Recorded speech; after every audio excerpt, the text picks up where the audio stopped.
Hey everybody, just finished a podcast with Joe Dolce. Joe Dolce, love the name first off.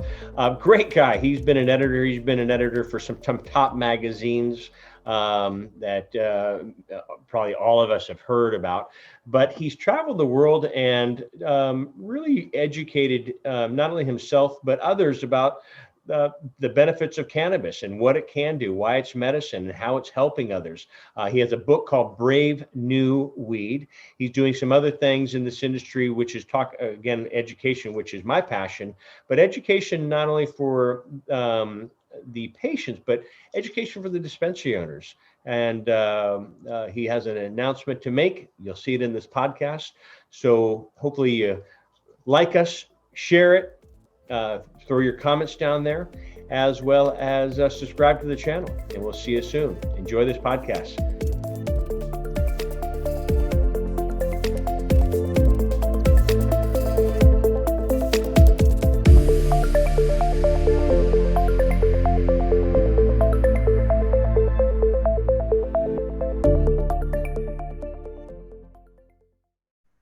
Hey everybody, John Malanca with United Patients Group. Be informed and be well.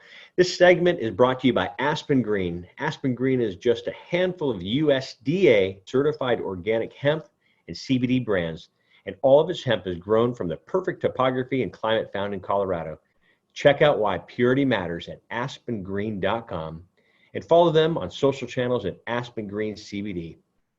Use promo code UPGCBD for 20% off. Hey everybody, John Malanca here, United Patients Group. Be informed and be well. And we have, what do you want to say? Some alumni in the industry here. Joe Dolce. Welcome, Joe. I know you're in New York, cold, but not sunny, but snowy day in New York. It is sunny and it is cold. It is cold. I wish I was in California, but yeah. I'm not. Okay. Yeah, I think everybody wishes there were different places right now. That's right. With all this too. So, welcome. I know you've done a lot in. You've been an editor-in-chief for certain magazines, but you've also written a book, Brave New World. You want to talk about Brave New Weed? It's Brave New Weed. Aldous Huxley wrote Brave New World. Okay, I'm not quite that old. We'll go right back then too. Sorry, I was ad-libbing on that. 3, 2, and 1. Hey everybody, welcome back. This is John Malanca, United Patient Group. Be informed and be well. And we have a alumni in the cannabis industry, Joe Dolce. Joe, love the name first off. Thank you, John. I didn't do anything to deserve it. My dad gave it to me. Little dolce, little desserts, little sweetness, I guess, huh? I bet you've had fun in your life with that. For me, it's more agrodolce, a little more bittersweet. Okay, bittersweet. You know what? You're a New Yorker. That's why. Exactly. That's exactly right. Well, good. So you're an author. You've been an editor-in-chief for some magazines. You want to share a little about your background? And we're going to talk about cannabis. You traveling the world, you bringing some stigmas down, the social, medical, legal, as well as the different ramifications, and then what you're doing currently. So sure, of course I will.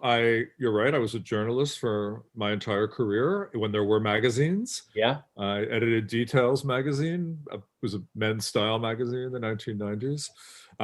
And I was a contributing editor to Gourmet and to Playboy.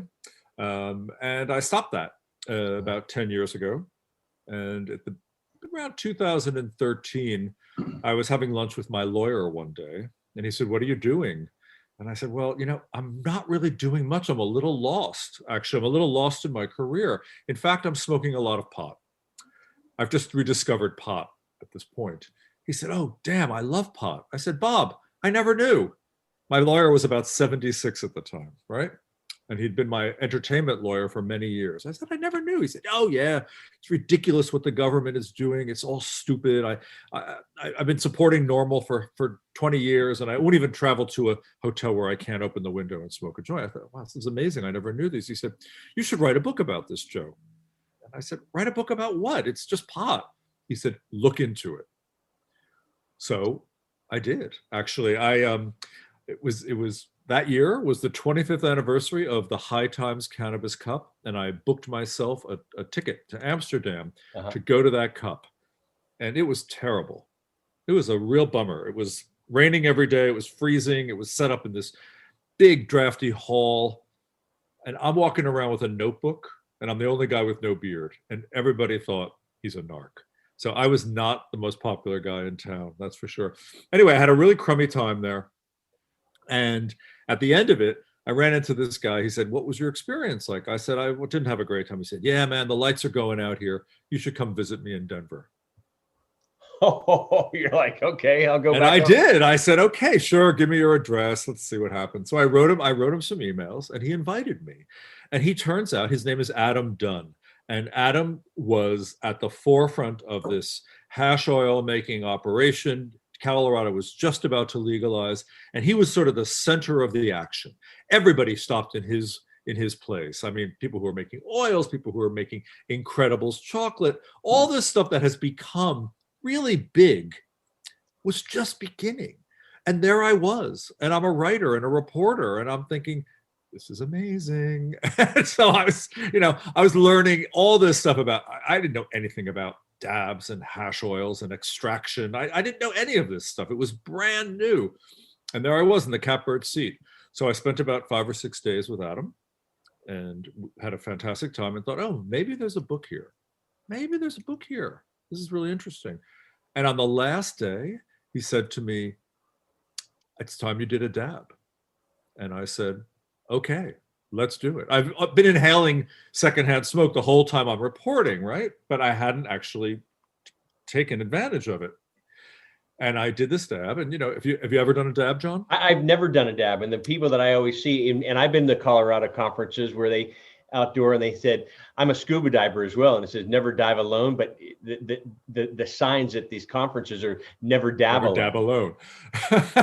Yeah. Well, I knew at that point that you're supposed to give a dab is like a quinoa size amount of this very concentrated hash oil.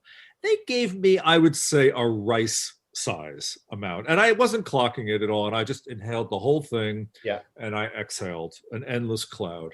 And when we then went out to dinner, and the ride there was fine, and we get into the restaurant, and I'm sitting at the bar with Adam, and I'm looking at the menu, and I swear to you, man, the page was going like it was wobbling. Okay, I couldn't focus on the page, and then I felt the floor wobbling. Yeah. And I thought, oh, this isn't going to end well at all. And I had to go outside, and basically I puked for a terrible 30 minutes. I mean, it was bad. It was really bad. And then I came back and I said, "You got to take me home. I'm not handling whatever's going on. I don't know what's going on. I got to go home. I'm not enjoying this. This was no fun at all." We got in the car. I had to stop twice on the way back to the hotel so I could stick my head out the door, and more on the street, make another mess. And I had a very uncomfortable night, and I woke up and I started Googling because I thought, wait, cannabis is anti-nausea. Like people in AIDS took cannabis to help their nausea. How could this happen? This is crazy. It doesn't make any sense. And you know what? I couldn't find an answer. Well, it's there. It's called hyperemesis. Well, it wasn't there in 2014. Oh, really? I promise you. Yeah. But I did find an article that a guy named Raphael Meshulam, whose name was who I was starting to get to know, had written about this possible reaction. And he happened to be at Hebrew University. And believe it or not, I wrote him a letter. And I said, "This happened. Can I come visit you? Because I really don't understand." And he said, "Yes, come." And then I thought, you know what? I think I have a book here. And that's how it began. I went to Israel and I spent time with the scientists and the researchers. I went to a nursing home where they were treating patients. Yeah. My whole world just opened up, right? It went from this little dark back room in Colorado into Hebrew University research, right? And I thought, well, really having a meeting with your lawyer saying, "How are you doing?" You're like, "Not too good. I'm lost." Lost. And sometimes that's how life is. That's the way I look at life. If I can get one, we've been to conferences. If we can meet one person I know that makes sense, I go, okay, it was a success. It was worth it. So you being over there in Amsterdam, you're like, this sucks. I don't want to be here. And the guy said, "How do you like it?" Well, you got to come to Colorado. I mean, look at that. Follow. So sometimes you have to follow the thread, right? Yeah. And that's how I began this exploration, right? And so I got HarperCollins to pay me to continue traveling around the world. I was lucky. And I wrote my book, and it came out. It got reviewed in the New York Times, which doesn't happen often for a book on pot. And I got very interested in the topic. And what happened, I realized, was I wrote this book, and it was pretty comprehensive, but a lot of the research and a lot of the information I knew wasn't in the book. It was not, this book was written to be fun, it was narrative nonfiction, it was meant to be a journey. It wasn't meant to be a medical tome or a scientific, volume. So I thought, you know what, I know a whole lot. And when I was on book tour, a doctor came up to me and she said, I read your book. And I said, oh, great. What do you think? She said, I love it. I want to start an education program. I said, for who? She said, for patients, for healthcare providers, and for people who work in dispensaries. And I said, well, let's do it. I have all this information. Let's do it. So we created something called medicalcannabismentor.com, which is online education that trains those three groups, plus pharmacists, plus nurses. We have profession-specific courses. And that's what I've been doing for a couple of years now. Good. Very good.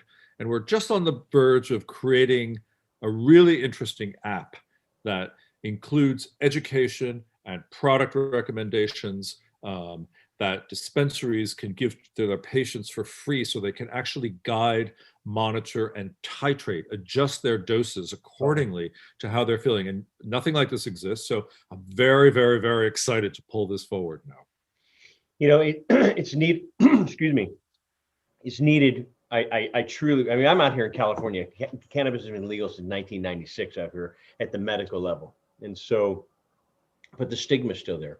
Every day, I speak with patients who call and say, help, which way do I go? What question do I ask? I do. Yeah. What do I do? And you mentioned dispensaries.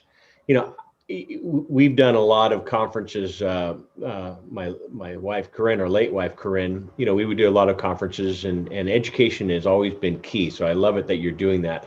And we would try to educate at all levels, not only at the patient level, the medical level, and the government level, but at the dispensary level. Because you mentioned dispensary, I don't feel confident sending my mom down there or my grandmother down there, when chances are, no disrespect to dispensary workers, they could have been working at Starbucks last week, and this week they're selling medicine, to a patient. You don't know if I'm diabetic. You don't know if I have a heart arrhythmia. You don't know if I have a whole list of other slew of things. So that's why I truly believe a doctor should always be involved. What are your thoughts on that? I know you're working with a doctor putting this. Is that, some doctors say, try it, trial and error. If you get too much. In your case, have you done another dab since? I have. Rarely. Okay. Occasionally I've learned to moderate my dose, though. I've learned to, now I know what to look for, certainly. Yeah. And I've enjoyed it. But I've also had terrible bouts of vomiting for about 3 or 4 years after that point. So I really changed my consumption habits. I moved more to edibles. I moved more to vaporizing that I could control more. I really had to sort of change it up a bit, which is fine and great. As a matter of fact, that's the great thing about cannabis, is you can have different effects when you change the method of administration. So I've learned a lot. But I work with Dr. June Chin, and June is a really interesting doctor. You may know her. She trained in California in the 90s and in the early part of 2000s. And she ended up treating over 10,000 patients. And because she's so smart, she kept all that data. Oh, good. So she has the thing that nobody else has, which is data on 10,000, now more than 10,000, 12,000, 15,000 patients over a long span of time. What conditions they had, what they used, how it integrates with your diet and your exercise routine. She's an integrative physician, so she looks at the whole being and the whole life, not just take these pills, right? Yeah. So I have spoken to I actually think that June is the exception, and integrative physicians tend to be the exception also. The medical profession will probably be the last people to come on to a botanical medicine like cannabis. It's too Wild West for them. They don't understand self-dosing, even though they do understand self-dosing, because they all prescribe insulin, they all prescribe SSRI drugs, all these drugs. If you've ever taken antidepressants, you have to spend a month, maybe 2, adjusting that dose. And you, the patient, is the one that says, oh, I feel happy. Oh, I don't feel happy. Oh, I feel fantastic. You're the one who decides. Not the doctor needs you to tell him, which is exactly the same as a botanical medicine, except doctors, they don't want to go there. They just don't want to go there. Yeah, it's too bad. They're starting, our doctors are, my personal doctor for the past 10 plus years has been naturopaths, and Yes. and I'm a big fan of naturopaths. I do a lot of work in the integrative oncology world as well. Even before, my wife became ill, we would always speak at these events, and, it's nice to see doctors open-minded. And we've even run into doctors that work for major cancer institutions here in the U.S. that have called and said, hey, I made a promise to this family that I would research cannabis. And so I always share with all of our viewers that even if you live in a legal state or in an illegal state, it's not illegal to ask that question. This is your body, your health.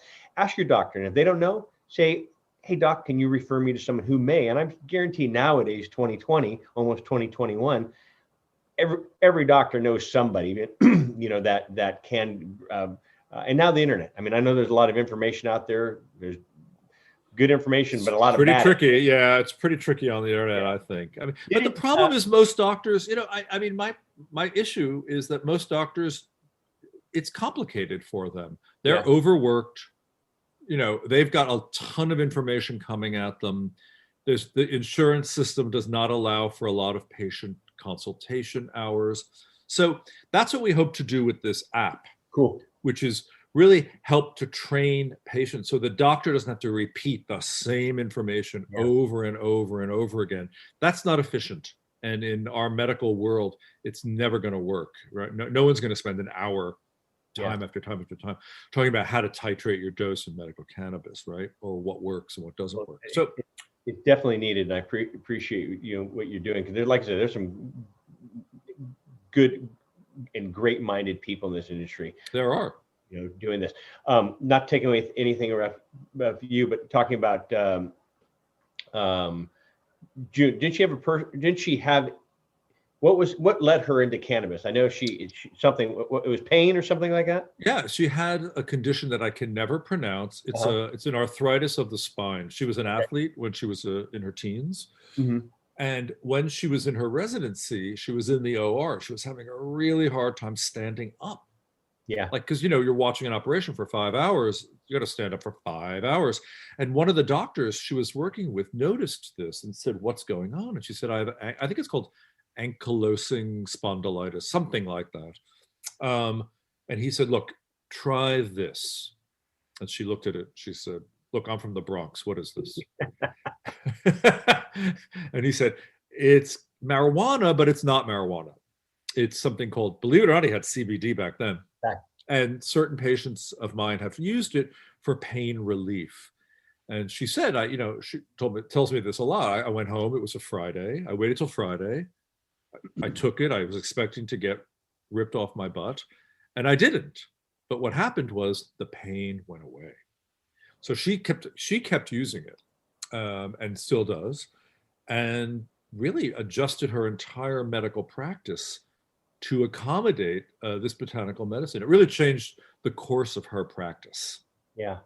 And again, just like the course of your life and your writings, I mean, look where you are now, from traveling the world to doing this with to banging my head against the wall, trying to get dispensaries to educate their bud tenders and personnel. Yes, that's what I'm doing, John. Should I be traveling the world instead? Only in New York, are you reaching out to, because it's difficult. I hear what you're saying, but this is, 6 years ago, we would have our conference, and we did our first conference, I believe. And God, 7 years ago, 13. And we invited, and so we'd have about 85-90% of our attendees were medical professionals, not in the cannabis industry. No, right. That wanted to come, and we would do it at almost like a college lecture. We do it at colleges, and the doctor's like, "Okay, I'm on the fence. What's this stuff? I don't want to walk." And it's not, nothing wrong. Those High Times Cannabis conferences are fun, and I think everyone should attend one just to see what it's like. I mean, it just blows your mind. But the doctors didn't want to go to that, and then so that's why we set it up for them. They can walk in like a normal conference and do that. But when you're there, and you're hearing the likes of Ethan Russo or Dee Meyer or they've spoken. They make it safe for doctors to listen. They're presenting research, they're presenting studies, they're presenting evidence. It's, I think doctors like to talk to doctors, basically. Well, they do. But we would invite the dispensary owners and workers in. Great. We would have 5 of them that would show up. Yeah. And so, I it's so needed. And so I think what you're doing is fantastic. And hopefully they see that light, because as this industry grows, still not seeing it. Here's what I think is going to happen. Honestly, I think most dispensaries don't care about medical. Even if they say they care about medical, they obviously don't care about medical. The money is in adult use. And I think what's missing is this idea of health and wellness. And I think if dispensaries would maybe reorient themselves a little bit to being health and wellness places where you can buy cannabis, but maybe you can buy other supplements too. Maybe you could buy ashwagandha, or you could buy melatonin for sleep, or magnesium, or whatever it is. There's a million of them. You might be able to create a business where people feel quite comfortable coming to solve a problem. Because what I think is a lot of people use cannabis for a quote medical or health and wellness reason, but aren't aware of it. So, and this was true for myself when I was younger. I know why I smoked. I was anxious. I was a really anxious boy, young adult. Let's put it that way. I was, though, and I was not so aware. I wasn't so conscious of it. Yeah. Right. Many 50-minute hours since, I'm much more aware of how I deal with stress and anxiety now. But back then I didn't really have the tools. And the tool I found was actually cannabis. It was a great stress reliever. It blocked out a lot of the hassle that my own brain was causing me. And I think a lot of people use cannabis in the same way. They don't really know that maybe they're treating an issue or a condition, right? And it could be sleep, it could be stress, it could be pain, it could be lots of things, really. IBS, we all know all the things that it ameliorates, all the conditions it ameliorates. So I think that if a dispensary, this is my big idea, was to do health and wellness, that it would really find a market. And it would find a market for people who don't want to go into a marijuana dispensary. It's a few years ago, I worked with a lot of pharmacists, and I gave them a tour of how to become a legal patient, and it just blew their mind, because before recreational, they had to come to the office, and I said, okay, we're doing online, and they sat there and they're okay, and it says, okay, Bill, we received your application and payment, and so the email came through. Okay, Bill, we're reviewing it, and so they're sitting there waiting. Okay, Bill, you've been approved, and they look at me and they said, no one came on. I said, that's how easy to get a cannabis recommendation in the state of California. Now, let's go print this out, and I'll take you through San Francisco, and we'll do the good, the bad, and the ugly of dispensaries. And exactly that, the good, the bad, the ugly. Some people would say TCH, some people would say CDB. I'm thinking, that's my biggest pet peeve. I'm from the magazine industry as well. Spelling errors is one of my biggest pet peeves, and it drives me nuts when I see companies in this industry that misspell marijuana, misspell cannabis, and misspell CBD. And I see it all the time, and I'm thinking, come on, guys, let's take this a little seriously. But there are some in the San Francisco Bay Area that offer acupuncture, massage. It's true. Hot tea. You can go in there and get hot tea and relax. I am a fan of supplements. I take a lot of supplements, so that's not happening. So I think you need better joedolce.com / Cannabis health and wellness. Cannabis health and wellness, which unfortunately is not hangnails and hiccups are a qualified condition, but health and wellness in a lot of states is not there. And I'm thinking, come on, bring the body back to balance, as you were talking about. Let's avoid, if you lose out a night of sleep. We've all had that. Next day, you're groggy, you're brain fog, anxiety, depression, mood disorders, pain for a lot of patients, but if you fix that one, the domino effect can help. And I'm a big fan of health and wellness. And It's so, usually sleep. That's what we have found, is that the hardest condition, the one that's underlying many of them, yeah, is if you're not sleeping well, you're really not a happy puppy. yeah, You're really not happy. So we try to bring this information to the world, and it's going to be slow. It's yeah, not going to happen as quickly as you or I think it should happen. That's the fact. There's a lot of structural resistance here on so many levels, and I don't think, I'm not blaming dispensaries. I mean, they've got to make their money. They've got to recoup their investment. It's a hard thing to do, but I just don't think the market is advanced or mature enough to realize the incredible opportunity it has. The conversation has been there, but nothing's been taken. They haven't followed up on it. The dispensaries, I mean, like you said, where they make their money is a recreational. You go in there Friday and you go in there Saturday to refill what you grabbed on Friday. Where a senior citizen, or another patient shows up every month, and so, where's their moneymaker? The moneymaker is the regular cannabis user coming in. Nothing wrong with that. But I do think there should be a place, and I think the education should be. Listen, somebody needs to remind them that people with medical conditions are regular purchasers. Yeah. Yeah. You know what I mean? I mean, whatever condition you have, if it works, you're going to go back, and you're going to go back, and you're going to go back. Yeah. Anyway, that's what we hope to do, is really. Yeah. And it's essential business, even throughout those COVID, it is an essential business. And I know they fought that at first. They weren't letting people, keeping dispensaries open here, at least in California. And they fought it and they won. And I think it's important. I think, the stress level and the anxiety, what's happening happening to a lot of people, not only here in California, but globally, they have turned to exercising, health and wellness, and cannabis. Cannabis has had a great year. Let's face it. Yeah. So with what you're doing now, do you see that trickling out back overseas, where you spend a lot of time? I know you really can't we can't travel as much as you and I probably did in our past. What are you seeing?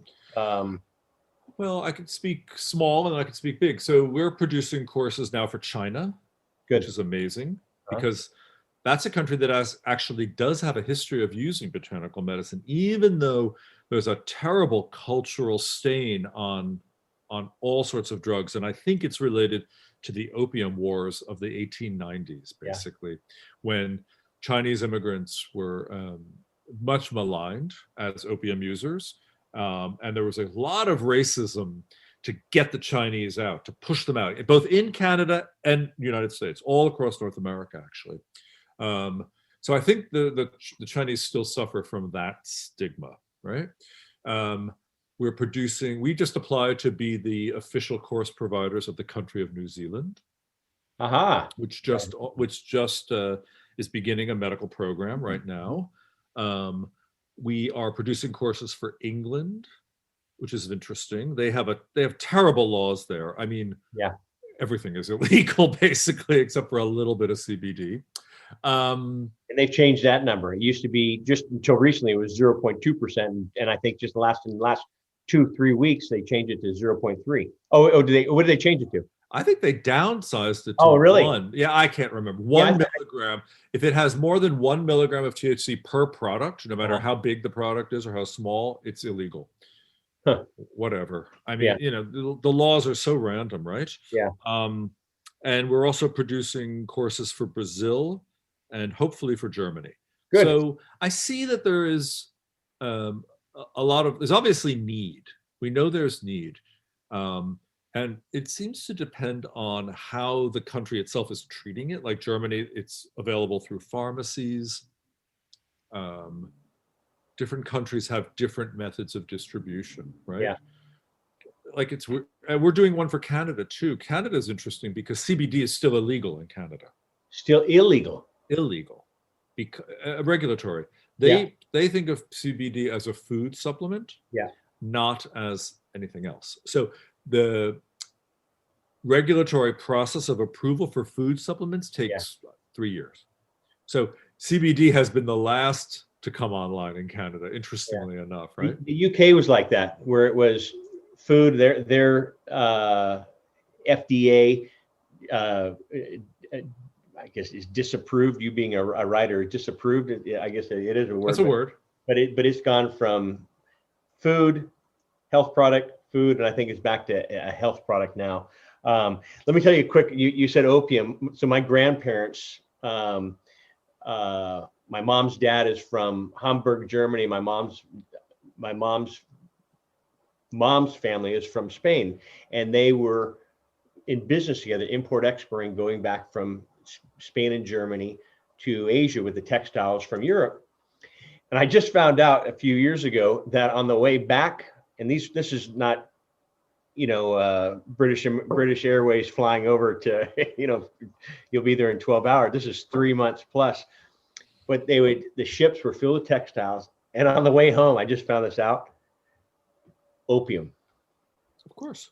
They brought the opium back. And of so course. I was like, wow, I guess, Opium was a medicine, remember? Yeah. Yeah. But that was kind of I was like, wow, that's family history I never knew about. And in 1985, my grandfather here in San Francisco had colon cancer. And his doctor in San Francisco, and I didn't realize, my mom shared this with me probably about 10 years ago. She goes, your grandfather's doctor in San Francisco in the 80s said, I want you to try marijuana then. And my grandfather looked at me, he said, you're out of your mind. I've been against drugs my whole life. And, now you want to give me marijuana? Give me some morphine, type of thing. And I was like, God, who was that doctor? That doctor was way ahead of his or her time. And she goes, I didn't know. But it's funny how it's, like you said, it's been a medicine here for years. And they stopped, 83 years ago in 1937. 83 years ago. 37 is when they stopped it. Yeah. It always has been. And look, obviously, California, I mean, you're so lucky. It's just grown everywhere, isn't it? Yeah, like Wizard of Oz, we have the golden trailway. Yeah, no, everybody has a marijuana grow in their backyard. No, it's not like that. But that's what everyone thinks, and everyone thinks in Colorado that it is everywhere as well. And that's funny because the county I live in doesn't have any brick and mortars, but the county 3 minutes from here allows 99 plants and brick and mortars. So each county, and I always share that with families, know what county, just because you live in a legal state doesn't mean that all that same law transitions into every county that you live in. And I know, New York, I lived in New York for years, and New York is very strict, even on a joint. I mean, I had buddies that got busted outside Madison Square Garden getting ready to go see a concert. Next thing you know, not these days. they missed the concert and they're stuck in the paddy wagon. And he's thinking, man, oh man, what, and that's it, and it's on his record, still to this day. So, what share some stories about you going overseas. I know Amsterdam, used to be, is what you said, the hub for medical cannabis or cannabis. I lived in Belgium, and so we would go to Amsterdam. I haven't been to Israel, and I think it's great because I've never spoken to Raphael Mechoulam, but I hear, reach out. People. Well, he's a very welcoming man. I believe he's 91 now. Yeah. Which is pretty amazing. So that was interesting. Israel, is a tormented place, obviously, for so many reasons. But what's really interesting is that Jerusalem, which is where Hebrew University is this like solemn, religious, full of Orthodox people, sort of for me, I'm agnostic. I don't practice any religion. It's a very depressing place. It's very solemn. And then you go to Tel Aviv, which is on the sea and on the water and very gay and very friendly and very colorful. And it's a cloud of cannabis smoke. And wow, it is like being in two completely different countries. And everybody in Tel Aviv is growing. Like it's everywhere. It's not a problem to get it. So Israel was really interesting in that way. And then what was really fascinating is at the time when I was there, they had started a nursing home south of Tel Aviv that was using medical cannabis for patients with dementia. And I don't know if you've ever been in a nursing home for people with dementia. They are pretty terrible places. There's a lot of agony and suffering and screaming and crying, and you just don't want to be there very long. This place was quiet and cheerful, and it was amazing to walk through. And I met this one guy who was in his 90s, and he had been a Holocaust survivor, and he escaped Germany and lived in a chicken coop in France for 2 years, escaping the Nazis. His name was Moshe Roth, and he was now in this nursing home. He didn't have dementia, but he had something else going on. So we sat and we talked. And as we were talking, of course, he's smoking a spliff. Yeah, I was going to ask you, how are they consuming? Because I always see this was again, not 2014. So they were all smoking. And quality stuff, not like the stuff that our government's giving to I wouldn't call it great stuff. No, the cannabis in Israel is not fantastic at all. Yeah. But nonetheless, probably definitely better than what's grown in the University of Mississippi, certainly. But I started saying, so what are you doing all day? What are you doing for day? He said, well, I listen to music now. I've rediscovered music. I couldn't listen to it before. And I paint. And I said, well, show me what your paintings are. And I walk into his room, and I'm telling you, floor to ceiling, there were paintings of chickens. Chickens. This is a guy who hid in a chicken coop in his adolescence. That was quite amazing. And also his wife ended up visiting while I was there. And she said to me, look, I put him in this nursing home because I couldn't stand him. Like, we couldn't talk to each other. It was a nightmare. But now he's a nice guy. So, for that, that was pretty revelatory to see that in action. And I also had an experience with my own mother, who was extremely anti-cannabis when I was growing up, needless to say, and sort of maintained that stance pretty much throughout her life. But when she was in her 90s, she lost her sight to macular degeneration. And she was living with my sister, and she was depressed. She was just depressed. She was living in darkness, and no matter what we did, she wasn't having it. Yeah. She wasn't really taking it on.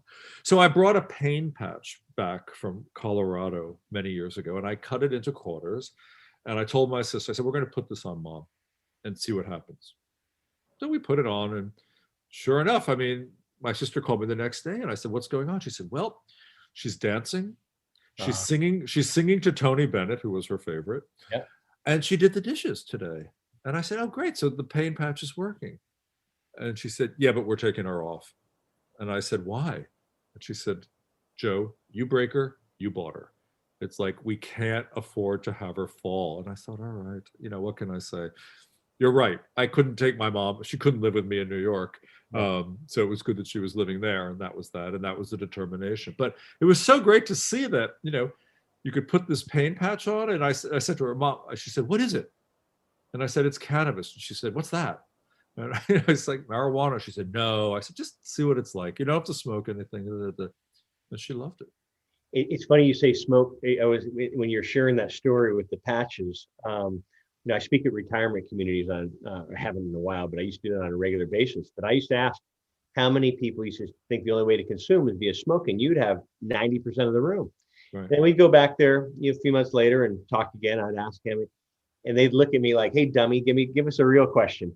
Because that demographic has educated themselves so much. Yeah. And because of all the different products, patches, which I'm a big fan of, vaporization, topicals, tinctures. And so the stigma of, our mom's generation of, is what they know is smoking bad.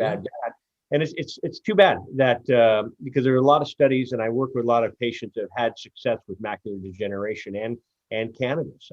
That was one of the first approved conditions in California. Macular degeneration? Well, glaucoma, excuse me. Glaucoma, yeah. But it's taking the pressure off the eyes. But we've had a lot of patients that have had success with macular degeneration and glaucoma, of course, with that. And this one gentleman, he does actually a lot. He's here in California, but does a lot in New Zealand. And New Zealand's, we've done a lot of work. They've actually brought us on to speak to their Zoom call with their parliament probably back in 2014. They've been wanting to do a lot, and so I applaud you for doing that. Let's see what happens. Yeah. So you said Bronx, but you said mom wasn't in New York. Where did she live? My mother was in Maine with Maine. Okay, with one of my sisters. Gotcha. One of So the other funny things I yeah, remember, do you know Mara Gordon? of course. Okay, so she makes Aunt Zelda's. So I Yeah. visited her when Aunt Zelda's was but a glint in her eye. She was living in a, so I guess you Walnut would Creek. call it like an adult community somewhere Oh near no, Walnut Creek. somewhere near Walnut Creek, right? So Yeah. just to give you an example, Mara. I met Mara and Stuart 2010 or 11. And we've done a lot together. She's spoken at our conference numerous times. She came to, she was at our wedding. And so I've known Martin that now, they moved a while back. But anyway, go on. But I know exactly, I've been, I know Mark. Well, she's become, a bit of a star in the world of cannabis for making great products and also having a few opinions. Having a few opinions. Having a few Well, opinions. Yes. I'm gonna share because I know Mara. She always says, "So perfect, Mara. I love you. You hear me right here. I love you." But Mara says, "I'm speaking at your conference, right?" Okay, Mara. Would you like to speak at the conference? I'm coming to your wedding, right? Yes. Would you like to come to my wedding? She goes, "I'm just that Jewish grandmother that you don't have." And I said, "Okay." So, yes, I know Mara very well. So but when I met her, she and her partner, husband, Yeah. Stuart, were making cannabis medicines for the elders who lived in this community. They were making it in a electric fry pan in their kitchen, and they were distilling it in the chimney in the living room, and the smell was going up over the golf course, right? Yeah. And when so when the smell of cannabis oil was going up, all the elders would come and knock on the door and say, "Okay, what have you got? Like, let's see." And they would, they knew about Purple Kush and they knew about this one and that, and they knew all the different strains that were available right then and there in California. And it was really unusual for me to see people with visors and big sunglasses, the look, sweat clothes, coming in and looking at different strains and smelling it and actually having a really educated opinion about it. It was a complete revelation to me. When my father-in-law was ill, it was the blind leading the blind when we went down. I mean, it was 2011. There was night and day from what it was, where it was then and today. Labeling, there was no labeling. It was like cannabis, and the only reason we went with that coconut oil capsule was because I knew I could freeze it and cut it in slivers, because there are other items that were non-smokables were said, "Oh, one dose. Well, it's enough to feed the New York Giants," type of thing. Right. And so we did that for the first 6 months with the coconut oil capsule, still 3 milligrams, nothing big. And then Corinne and I, got to know people in this industry. And then Mara started doing her stuff. Anyway, but we were using Mara's oil for my father-in-law because it's not a one size fits all. It was a 4-to-1 ratio of THC to CBD. And so for a lot of our listeners out there, THC is not bad. And I know the CBD market is boomed and everyone thinks I want the medical part of the cannabis plant, which is CBD, and I don't want the recreational, which is it's just not true. It's just all wrong. That's complete nonsense. And I share this all the time. I know for a fact my father-in-law would not be here today if he just used CBD. And so the THC for him worked. And well, as we say that THC and CBD are like Betty Davis and Joan Crawford. They fight each other, but they work together. When they work together, they're best. And I know that not all young people understand that metaphor, but it's really true. When they combine, it seems, and the evidence is pretty clear, THC activates something in CBD, and at the same time, CBD moderates some of the psychoactivity of THC. So they are a good combination, and it's really cool to find the right ratio for you. For you, exactly, for you. And we not that hard to do. It's pretty easy. Yeah, we had to find that sweet spot, and we were very fortunate that it was trial and error, and we didn't have any error. And it was at that point the blind leading the blind, and now there are like June with her 10,000 cases, I should say. She can see what's going on because I mean I've worked with other seniors like my father-in-law, stage 4 lung cancer metastasized to his brain, who've had success with a 1-to-1 ratio, where he was a 4-to-1 ratio. So this is why I always say a doctor should be involved to go over this, the age and weight and the current health condition and the sensitivity of the patient, other medications you may be on, other modalities you may be doing, chemoradiation. I'm never going to say cannabis. I'll never say cure, but I never want to give anybody false hope. But you can use this in conjunction with other things. We hear this, and I don't know if you do. I'm certain June does as well. But I'll try. If this doesn't work, then I'll try cannabis. If chemo radiation doesn't work, then I'll try cannabis. If my medications for my seizures don't work or anxiety, and if that doesn't work, I'll try cannabis. And in a lot of cases, you can combine, and that's why I believe a doctor should be involved as well to, help with titration and as well as sensitivities. And so, are you working more on the educational side with the dispensaries, or do you work with patients and direct them as well? We don't work with patients directly. I mean, June has a patient population that she works with. I'm not a doctor, so it's not really my interest.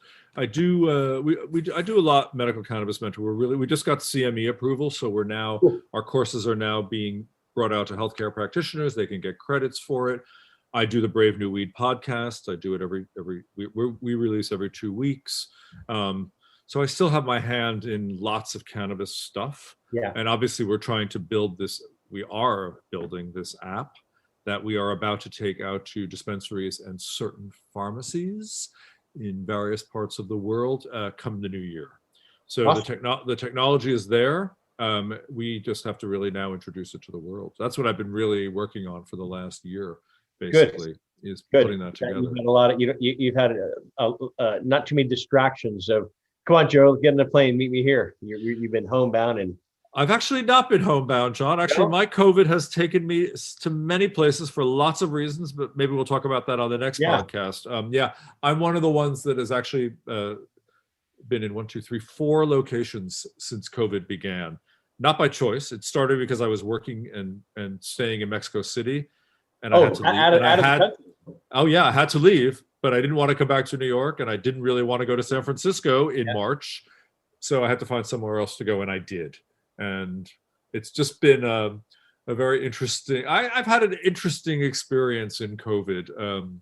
That's not putting it. I've actually had a great experience in COVID because it's put me to places that I hadn't planned to be. Yeah. So in a way, it's been this crazy adventure, and I've been able to sustain myself because I work remotely. Yeah. On everything I do, I've been able to keep up everything going. I mean, there were, March and April, I would say pretty much brain fog, not really present in those months. But I was able to catch back up in starting about May, I think. Reality started coming back and my brain started functioning again.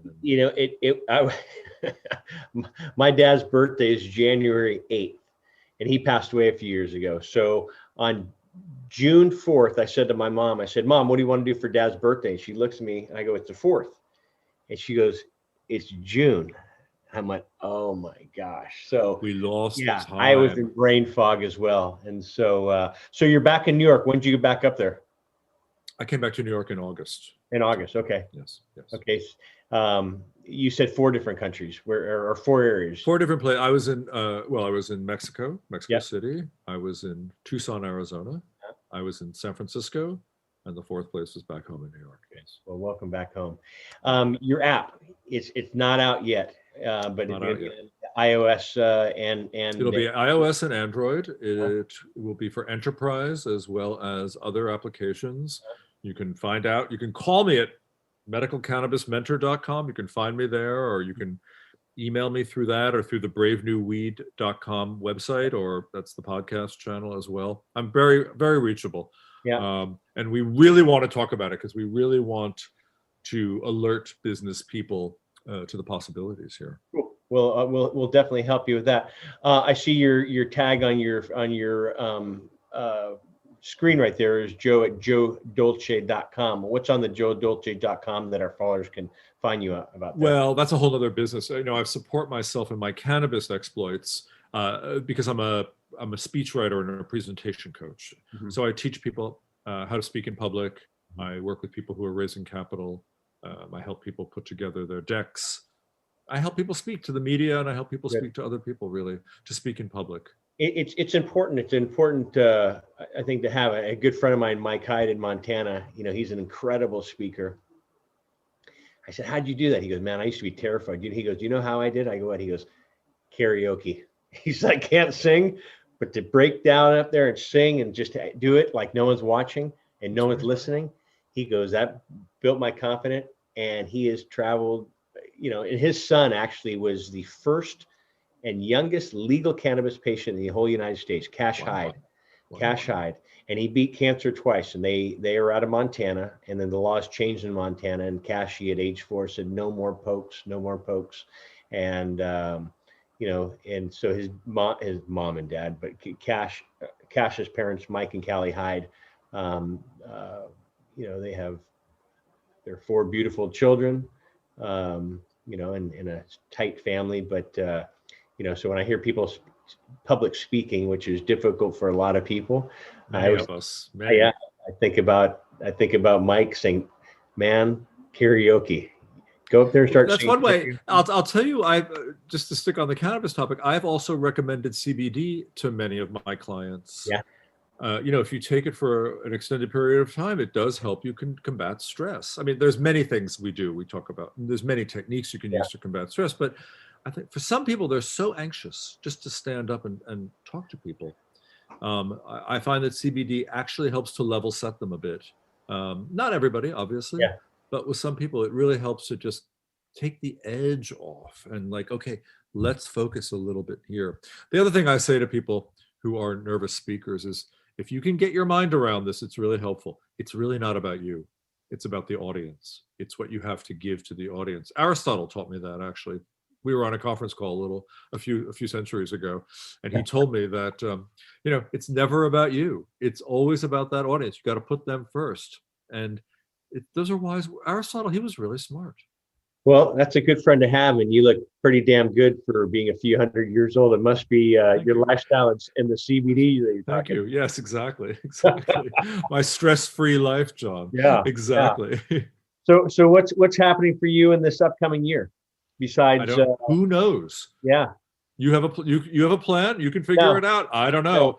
I mean, I'm driving this business. We're going to bring it out. I'm going to do a lot of Zoom calls. I'm going to do my Zoom. I'm going to put all my Zoom training on me now. Good. I'm going to be the one going out and introducing this product and this solution to the world that I believe needs it. So that's what's going to happen, really. That's what's going to happen. Well, let us know when you do that, and love to get you back on the show and share. I'd love to have June on the show. We can work that out. Love to do that, and I know I've worked with a lot of patients over the years, and a lot of guests who have been her patient as well. And so I know she's busy, so throw that on there. She's busy, but she's got a huge heart, and she really gives everything to patients. It blows me away, and that she can do that, day after day after day. Blows me away. I think it's either you have it or you don't. And I remember probably about 5 years ago, when everyone was jumping in this industry, and a well-known woman in this industry wrote in social media. She said, if you don't have the heart and wanting to help people in this industry, this is not the industry for you. And I hope everyone makes $1 billion, but I don't want people to think it's just a get rich quick industry. And just we deal with so many, being a widow now, but being someone who has been a caregiver, helping patients. I don't want to say I'm well-rounded. Unfortunately, I am, because I've seen the part, and I'm like you, I'm not a doctor, but I look at myself as a health advocate of helping families, avoid the tangled web. When you get a diagnosis of something as severe as cancer, man, Joe, your world comes crashing. It changes. Yeah, it crashes, of course. We were at our office, and I used to go to every one of Corinne's appointments. And Corinne was having some back pain and stomach pain, and she was I called her Mary Poppins. Didn't drink, didn't smoke. I mean, that even made it into our wedding vows. And we did 3 blood tests, and our doctors were our friends, and all 3 of them came back negative. You guys are our star pupils. And I'll never forget, we were in Montana, a place in Montana, and I called. I said, This is not like Corinne. She's not running with me. We're not mountain biking. We're not hiking. And they said, when you get back? I said, the 26th. They said, come back on the 27th and we'll do an ultrasound. And on the 29th of June, we're sitting in our office planning my 50th birthday, our wedding anniversary. We had it all planned to be in September in Italy for 3 weeks. Let's just celebrate the 50 years, and we have another 50 years to go. And the phone rang, and it was our doctor in tears. And it was them saying, hey, you have a mass in your pancreas. And talk about, oh my gosh, life and all plans with it up. I don't give a shit about this birthday. I don't care. I mean, Corinne was like, your birthday, babe, I don't care about my birthday. I don't care. We'll go back over to Italy. But when you hear those words, you have cancer, and just to show you, and this is I talk to all of our followers this way, cancer doesn't discriminate. Disease doesn't discriminate. And people like yourself with June and other great people in this industry that have that in them to help others, as you're mentioning that June has, it means a lot to patients. It means a lot to families. It really does. It's crucial. It's I can't tell you how many times families say to me, God, this is the first hope we've had. Because sometimes doctors are so black and white. A, B, or C. You do, or A and B. You're gonna do chemo or you're not gonna do chemo. What's my lifespan? Well, you've been given a week to live. So I always share with families, get second opinions, talk about, if you want to use cannabis, talk about it with your family, talk about it with your doctor. So anyway, I can go down that whole road with you as well, but I appreciate you coming on. And I appreciate your having me on, Sean. Coming on. And so let's give your book a plug, as well as your new company that you're going to do. So if you can, and then how people can find you as well, please. My book is called Brave New Weed.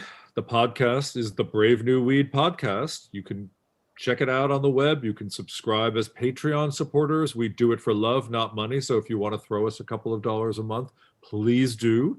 I love doing it. So that's Brave New Weed. And the education company is called medicalcannabismentor.com. You can check it out there. And if you want to speak to me, you can reach me through Brave New Weed, through Medical Cannabis Mentor, or through joe@joedolce.com. Awesome. And are you a social media guy, or are you kind of old school? It's not my favorite. Yeah, me neither. It's not my favorite either. It's like people always say to me, you're not on here. I'm like, I'd rather promote you than me. Let's put it that way. And I'd really rather promote the work we're doing in medical cannabis than anything else. Right on. So keep doing what you're doing. I appreciate you and what you do and coming on the show, and would love to help you out in the future as well. And we'll see you soon. Thank you, John. I really appreciate your time also. You too. So Joe Dolce, you can find him at joe@joedolce.com as well. And this is John Malanca with United Patient Group. I hope you enjoyed this, because I certainly did. Be informed and be well, and we'll see you soon. Bye-bye.